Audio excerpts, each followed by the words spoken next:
Het Joseph Marienstadion in Vorst, al meer dan een eeuw de thuisbasis van Union Saint-Gilloise.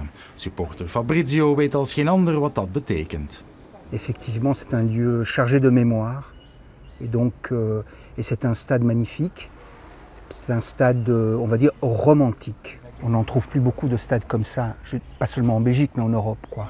Donc, forcément, c'est un stade qui appartient à une autre époque. Het stadion is inderdaad verouderd en voldoet niet langer aan de UEFA-normen. Daardoor moet Union haar Europese wedstrijden op verplaatsing spelen.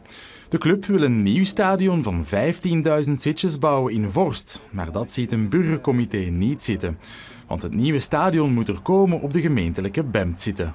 Dans laquelle, aujourd'hui, sur le BEMT, il y a aussi beaucoup d'activités, à la fois sociales, des gens qui font du sport, des gens qui se baladent, il y a la promenade verte, et on est sur une zone inondable et de biodiversité. Et les caves qui sont aujourd'hui déjà inondées, elles vont être inondées en permanence. Donc on est sur un projet qui a un impact sur les habitants qui est énorme en termes de qualité de vie, et qui a, on va dire, un espace qui est historiquement a toujours été un peu la déchetterie de Bruxelles, où on met tous les projets dont on ne veut pas, on les met là.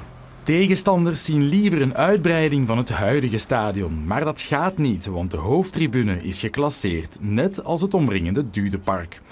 Union heeft het nieuwe stadion nodig om financiële redenen, maar voor de supporters staat er meer op het spel. Quand on joue home et away. Il y a le terme home. Ça veut dire que tu es chez toi. On est ici depuis des générations.